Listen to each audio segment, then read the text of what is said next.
বিশ্বনবী পাগলের মতো একবার হাউজে কাউসারে যাবেন, একবার সিরাতে যাবেন, একবার পুলসিরাতের দিকে, একবার হাউজে কাউসারের দিকে পাগলের মতো দৌড়াতে থাকবেন। তার কোনো গুনাহগার উম্মত যাতে জাহান্নামে ঢুকে না যায়। সেদিন কেউ সুপারিশ করতে পারবে না বিশ্বনবী ছাড়া। কিয়ামতের ময়দানে ওই বিভীষিকাময় সময়ে মুসিবতের কালে মানুষগুলো পাগল হয়ে বিশ্বনবীকে খুঁজতে আরম্ভ করবে। সবাই মিলে বিশ্বনবীর কাছে যেয়ে বলবে, ইয়া রাহমাতাল লিল আলামিন, ইয়া খাতামান নবীন, রাহমাতাল লিল আলামিন। দেখেন আমাদের কি অবস্থা, কি কঠিন বিপদে আমরা আছি, দাঁড়াতে পারি না, সূর্যের আলোতে ঘেমে হয়রান। আজকে কেউ সুপারিশ করতে পারবে না। সব নবীরা অপারগতা স্বীকার করেছে, তারা বলেছে আপনি ছাড়া কেউ নাকি আল্লাহর সামনে দাঁড়াতে পারবেন না, আপনি একটু সুপারিশ করেন। বিশ্বনবী বলবেন, আসো আসো, আজকের দিনে আমি ছাড়া আল্লাহর সামনে কেউ দাঁড়াতে পারবে না। বিশ্বনবী মাকামে মাহমুদে যে আল্লাহু আকবার বলে সিজদায় লুটিয়ে পড়বেন। আল্লাহ রাব্বুল আলামিন বিশ্বনবীকে এমন কিছু চমৎকার শব্দ শিখাবেন, ওই শব্দগুলো দিয়ে আল্লাহর প্রশংসা করে বিশ্বনবী কাঁদতে আরম্ভ করবেন। বিশ্বনবী এমন ভাবে অজর দ্বারায় সিজদায় লুটিয়ে পড়ে কাঁদবেন, রব্বুল আলামিনের রহমতের দরিয়ায় জোশ লেগে যাবে। রব্বুল আলামিন এই দৃশ্য থেকে সহ্য করতে পারবেন না। রব্বুল আলামিন বলবেন, ইয়া মুহাম্মদ ইরফা রাসাক, ও নবী আপনি মাথা তোলেন, মাথা তোলেন, আপনার কান্না আমি সহ্য করতে পারি না। নবী আপনি মাথা তোলেন, সাল তুতা, আজকে আপনি যা চাবেন তাই দেব। নবী আপনি সিজদা থেকে মাথা তুলেন, সাল তুতা, যা চাবেন তাই দেব। ওয়াশফা তুশাফা, যার জন্য সুপারিশ করবেন তার সুপারিশ কবুল করে নেব।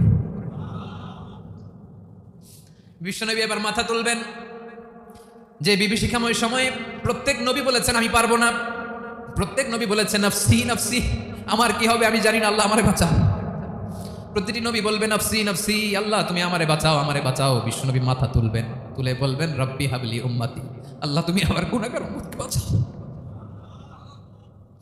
এই দুনিয়ার বুকে রব্বুল আলামিন সব নবীকে একটা করে দাওয়া মুস্তাজাবা দিয়েছেন, মানে যে দোয়া করলে কবুল হয়ে যায় সাথে সাথেই। দাও বিহা, দুনিয়ার সব নবীরা ওই দোয়াটা দুনিয়াই করে ফেলেছে। সব নবীকে আল্লাহ একটা করে দোয়া দিয়েছেন, নবী দোয়া করলেই কবুল, সব নবীরা ওই দোয়া করে ফেলেছে দুনিয়াতে। বিশ্বনবী বলেন আমি করি নাই। ওয়া ইন্নী আখতাবিউ দাওয়াতি শাফাআতান লি উম্মতি ইয়াউমাল কিয়ামাহ, আমার ওই স্পেশাল দোয়াটা আমি দুনিয়ার বুকে কঠিন বিপদে পড়েও কোনোদিন করি নাই। আমি আমার স্পেশাল দোয়াটা কিয়ামতের দিন আমার গুনাহগার উম্মতকে সুপারিশের জন্য রেখে দিয়েছি। আল্লাহ বলবেন নবী ইরফা রাসাক, মাথা তোলেন, আর কাটবেন না। বিশ্বনবী মাথা তুলবেন, আল্লাহ বলবেন সাল তুতা, আপনি যা চাবেন তাই দেব। ওয়াশফা তুশাফা, সুপারিশ করেন, সুপারিশ কবুল করব। বিশ্বনবী বলবেন আল্লাহ ওই স্পেশাল দোয়াটা দুনিয়াতে করি নাই, আজকে আমি তোমার দরবারে দাঁড়িয়ে কিয়ামতের দিন ওই দোয়াটা করছি। আল্লাহ আমার যে উম্মতের হৃদয়ে যাররা পরিমাণ ঈমান আছে, আমার একটা উম্মতকেও তুমি জাহান্নামে ঢোকাতে পারবা না। বিশ্বনবী পাগলের মতো একবার হাউজে কাউসারে যাবেন, একবার সিরাতে যাবেন, একবার পুলসিরাতের দিকে, একবার হাউজে কাউসারের দিকে পাগলের মতো দৌড়াতে থাকবেন। তার কোনো গুনাহগার উম্মত যাতে জাহান্নামে ঢুকে না যায়। সেদিন কেউ সুপারিশ করতে পারবে না বিশ্বনবী ছাড়া। এজন্য 5 নম্বর আল্লাহ বললেন মান যাল্লাযী ইয়াশফাউ ইনদাহু ইল্লা বিইযনিহি, কার সাহস আছে, কার এত বড় বুকের পাটা কিয়ামতের কঠিন দিন আল্লাহর সামনে দাঁড়িয়ে সুপারিশ করবে?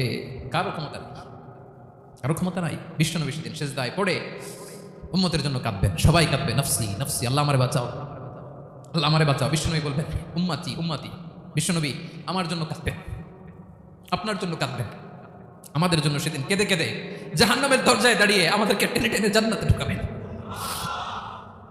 এজন্য এই বিশ্বনবীর ভালোবাসা যেন আমাদের হৃদয়ে ভরপুর থাকে। আমার ভাইয়েরা, প্রতি শুক্রবার বিশ্বনবীর উপরে বেশি বেশি যেন আমরা দুরূদ পড়ি। আমরা যখন বিশ্বনবীর সালাম দেই, দুরূদ পড়ি, একদল স্পেশাল ফেরেশতা আছে যারা বিশ্বনবীর দুরূদটা নিয়ে সরাসরি বিশ্বনবীর রওজায় যায়, যে বলে অমুকের বেটা অমুক আপনারে সালাম দিয়েছে। বিশ্বনবী নিজ কবরের থেকে নিজেই সালামের উত্তর দেয়।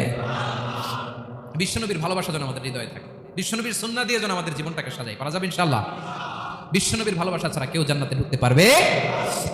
বিশ্বনবীর পক্ষে আমরা বলবো, বিশ্বনবীর পক্ষে আমরা লিখবো, বিশ্বনবীর জন্য আমরা আমাদের কলিজার রক্ত বিলিয়ে দিব, ঠিক কিনা বলে? সেদিন বিশ্বনবী ছাড়া কেউ সুপারিশ করতে পারবে না। 5 নম্বর আল্লাহ বললেন মান যাল্লাযী ইয়াশফাউ ইনদাহু ইল্লা বিইযনি, কে আছে সুপারিশ করবে আল্লাহর সামনে? আর আপনি আপনার বাবার দরবারে যে সিজদা দেন, হ্যাঁ, ইব্রাহিম আলাইহিস সালাম থারথার করে কাঁপবে আর বলবে নফসি নফসি, আল্লাহ আমারে বাঁচাও। মুসা আলাইহিস সালাম থারথার করে কাঁপবে, আল্লাহ নফসি নফসি আমারে বাঁচাও। আর আপনি পীরের দরবারে যে সিজদা দেন, কোথায় আছেন আপনি, খবরদার, কেউ বাঁচাতে পারবে না। যাকে ইল্লা আল্লাহ যাকে অনুমতি দেন, বিশ্বনবীকে দিবেন, নবীদেরকে দিবেন, এরপরে আল্লাহ তার স্পেশাল ওয়ালিদেরকে, মুত্তাকিনদেরকে, শহীদদেরকে, সিলেক্টেড বান্দাদেরকে দিবেন। কিন্তু কাকে দিবেন, কার জন্য দিবেন, দুনিয়ার কেউ জানেন একজন ছাড়া, তিনি কে? আল্লাহর ওয়ালিদেরকে, নেককার লোকদেরকে আল্লাহ সুপারিশের অনুমতি দিবেন, কিন্তু আপনি যারে মানেন, যার পায়ে সেজদায় লুটিয়ে পড়ে থাকেন, তারে যে আল্লাহ দিবেন, এটার কোনো গ্যারান্টি আছে? কথা বলেন। এজন্য জপতে হবে একজনের নাম, আওয়াজ করে বলুন, তিনি কে? আয়াতুল কুরসির 5 নম্বর কথা হচ্ছে, সেদিন কেউ কারো উপকারে আসবে না, সুপারিশ করার সুযোগ পাবে না, আল্লাহ যাকে অনুমতি দেয় তিনি ছাড়া। আল্লাহ যদি কাউকে দয়া করে অনুমতি দেয় তাহলে করতে পারবে, তাহলে পারবে। সেই কিয়ামতের দিনটা বড্ড ভয়ঙ্কর, কেউ সুপারিশ করার সাহস পাবে না। আরে আমার অবস্থা কি আমি জানি না, আমি আবার কারোর জন্য সুপারিশ করব? কথা বুঝেন নাই? আমার কি হবে আমি জানি, তা আমি আরেকজন নিয়ে টেনশন করার সুযোগ কোথায়? ইয়া নাফসি, ইয়া নাফসি, আল্লাহ আমারে বাঁচাও, আমারে বাঁচাও, আমারে বাঁচাও। কাঁদতে কাঁদতে মানুষ হয়রান হয়ে যাবে, এ নাকি আবার আরেকজনের বাঁচাও। বিশ্বনবী বলেন, বিশ্বনবী একবার ছাগলের রান খাচ্ছিলেন, রান খেতে খেতে বিশ্বনবী বলেন, আনা সাইয়্যিদুন নাসি ইয়াউমাল কিয়ামাহ, আমি কিয়ামতের দিন সর্বশ্রেষ্ঠ হব, মানুষের মধ্যে সর্বশ্রেষ্ঠ সেরা আমি বিশ্বনবী। আলহামদুলিল্লাহ পড়েন।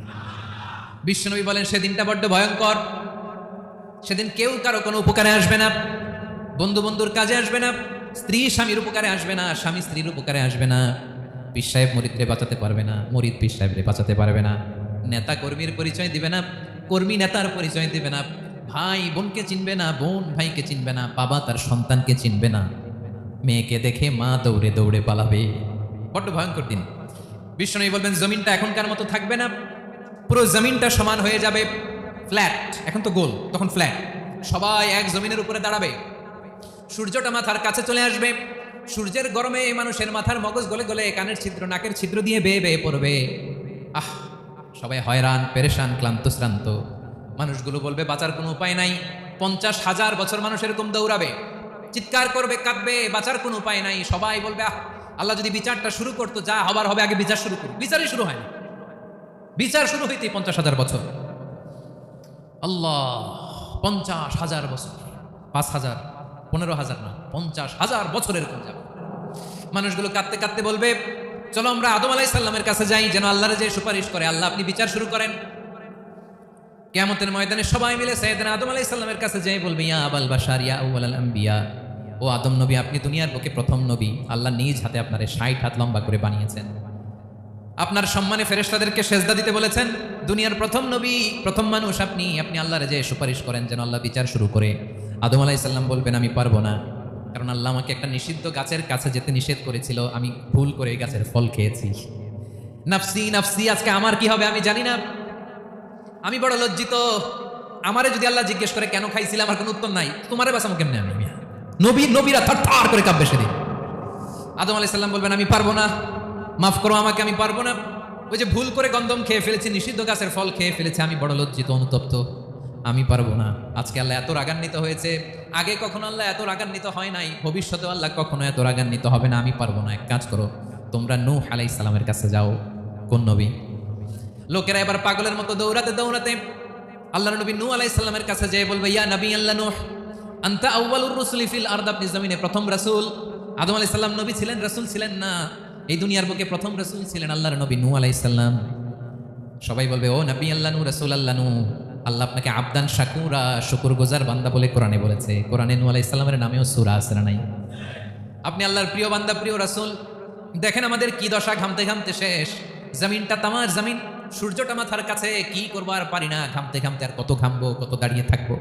আল্লাহরে যে বলেন বিচার যেন শুরু করে। নূহ আলাইহিস সালাম বলবেন, আমিও পারবো না, আমিও পারবো না, আমি আমার ছেলের জন্য কথা বলে ভুল করে ফেলছি। যখন মহাপ্লাবন হবে আমি বললাম, আল্লাহ আমার কলিজার টুকরা সন্তান রে বাঁচান। আল্লাহ বললেন, ও নূহ, সে তোমার সন্তান না, কারণ সে ঈমান আনে নাই, সে পাহাড়ের উপর দাঁড়িয়েছে, দেখি কেমনে সে বাঁচে। ওই যে আমি একটা না বুঝে আবদার করেছি, আল্লাহ আমার উপর রেগে গিয়েছিলেন। আজকে আল্লাহ ওই ব্যাপারে যদি আমার প্রশ্ন করে, আমার কোনো জবাব নেই, আমি পারবো না, মাফ করো। তোমরা সবাই মিলে আল্লাহর খলিল ইব্রাহিম আলাইহিস সালামের কাছে যাও। লোকগুলো পাগলের মতো খুঁজতে আরম্ভ করবে, অযুত লক্ষ নিযুত কোটি মানুষের ভিড়ে আল্লাহর খলিল ইব্রাহিমকে যেয়ে বলবে, ইয়া খলিলুল্লাহ, ও আল্লাহর খলিল, আল্লাহ আপনাকে বড্ড ভালোবেসেছেন, আপনি কাবা বানিয়েছেন, আল্লাহ আপনাকে বড্ড পছন্দ করেন। দেখেন আমাদের কি অবস্থা, আপনি যে আল্লাহর কাছে সুপারিশ করেন যেন আল্লাহ আজকে বিচার শুরু করে। আল্লাহর নবী ইব্রাহিম বলবেন, আমিও পারবো না, আমি আমার জীবদ্দশায় 3টা মিথ্যা বলেছি। কয়টা? আসলে মিথ্যা না, একটু টুইস্ট করে কৌশল করে কথা বলেছিলেন, ওইটাকে হাদিসে মিথ্যা বলা হয়েছে। আমি জীবনে 3টা মিথ্যা বলেছি, জীবন বাঁচানোর তাগিদে কৌশল করে 3টা কথা বলেছি। আজকের এই কঠিন ময়দানে আল্লাহ যদি ওই 3টা কথার ব্যাপারে জিজ্ঞেস করে, লজ্জায় আমি মাথা দেখাতে পারবো না, আমিও পারবো না। আজকে আল্লাহ এত রেগে আছে, আগে কখনো এত রাগে নাই, পরেও রাখবে না। তোমরা সবাই মিলে বনি ইসরাইলের নবী মুসা আলাইহিস সালামের কাছে যাও। সবাই এবার যাবে মুসা আলাইহিস সালামের কাছে, যেয়ে বলবে, ইয়া নবী আল্লাহ মুসা, আপনি ছিলেন কালিমুল্লাহ, আল্লাহর সাথে সরাসরি কথা বলতেন। রব্বুল আলামিন আপনাকে তাওরাত কিতাব দিয়েছেন, আপনি যে একটু সুপারিশ করেন। আল্লাহর নবী মুসা বলবেন, মাফ করো, আমিও পারবো না। আমি দুনিয়ার বুকে ভুল করে একটা মানুষকে মেরে ফেলেছি। আমি মারছিলাম আদব শিক্ষা দেওয়ার জন্য এক থাপ্পড়, এই থাপ্পড়ে যে লোক মরেই যাবে আমি জানতাম না। আজকে আল্লাহ যদি জিজ্ঞেস করে কেন মারলা, জবাব আছে? ওই লজ্জায় আমি অনুতপ্ত, আমি পারবো না, আমার এই কথা বলো না। আজকে আল্লাহ বড্ড রেগে আছে, আমি পারবো না। তোমরা আল্লাহর নবী ঈসা আলাইহিস সালামের কাছে যাও। কিয়ামতের ময়দানে মানুষগুলো পাগল পাড়া হয়ে আল্লাহর নবী ঈসা আলাইহিস সালামের কাছে যাবে, যে বলবে, নবী ঈসা আপনি রূহুল্লাহ, বাবা ছাড়া আল্লাহ আপনাকে বানিয়েছেন, ইনজিল কিতাব দিয়েছেন, মৃত মানুষকে আপনি জীবিত করতে পারতেন। আজকের এই কঠিন বিপদের দিনে আপনি আমাদের সাহায্য করেন। আল্লাহর কাছে যে বলেন যেন বিচার শুরু করে। ঈসা আলাইহিস সালাম বলবেন, আমিও পারবো না। ইন্নী উবিদতু মিন দুনিল্লাহ, আমার উম্মত খ্রিস্টানেরা আল্লাহরে বাদ দিয়ে আমি ঈসার ইবাদত করেছে। আমার মা ম্যারি আর আমাকে ডাকতো জেসাস ক্রাইস্ট, আমার ইবাদত করেছে। যদিও আমি আমার ইবাদত করতে বলি না, ঈসা আলাইহিস সালামও ইবাদত করতে বলেছেন একজনের, তিনি কে? আল্লাহর নবী ঈসা আলাইহিস সালাম বলবেন, আমিও পারবো না। আজকে আল্লাহ অনেক রেগে আছে, আমি পারবো না। তবে একটা পরামর্শ দিতে পারি, একটা সাজেশন দিতে পারি। আজকের দিনে এই কঠিন মুসিবতের কালে, এই কঠিন সময়ে কেউ আল্লাহর দরবারে দাঁড়িয়ে একটা টু শব্দ করার ক্ষমতা কারো নাই, একমাত্র আখিরি জামানার পয়গম্বর বিশ্বনবী মুহাম্মদুর রাসূলুল্লাহ ছাড়া। মানুষগুলো এবার আগুনের মধ্যে পানি দিলে যেমনি আগুন নিভে যায়, দাউ দাউ করা হৃদয়ে জ্বলন্ত আগুন তাদের ঠান্ডা হবে। কিয়ামতের ময়দানে ওই বিভীষিকাময় সময়ে মুসিবতের কালে মানুষগুলো পাগল হয়ে বিশ্বনবীকে খুঁজতে আরম্ভ করবে। সবাই মিলে বিশ্বনবীর কাছে যেয়ে বলবে, ইয়া রাহমাতাল লিল আলামিন, ইয়া খাতামান নবীন, রাহমাতাল লিল আলামিন। দেখেন আমাদের কি অবস্থা, কি কঠিন বিপদে আমরা আছি, দাঁড়াতে পারি না, সূর্যের আলোতে ঘেমে হয়রান। আজকে কেউ সুপারিশ করতে পারবে না। সব নবীরা অপারগতা স্বীকার করেছে, তারা বলেছে আপনি ছাড়া কেউ নাকি আল্লাহর সামনে দাঁড়াতে পারবেন না, আপনি একটু সুপারিশ করেন। বিশ্বনবী বলবেন, আসো আসো, আজকের দিনে আমি ছাড়া আল্লাহর সামনে কেউ দাঁড়াতে পারবে না। বিশ্বনবী বলবেন, আল্লাহ, ওই স্পেশাল দোয়াটা দুনিয়াতে করি নাই, আজকে আমি তোমার দরবারে দাঁড়িয়ে কিয়ামতের দিন ওই দোয়াটা করছি। আল্লাহ, আমার যে উম্মতের হৃদয়ে যাররা পরিমাণ ঈমান আছে, আমার একটা উম্মতকেও তুমি জাহান্নামে ঢোকাতে পারবা না।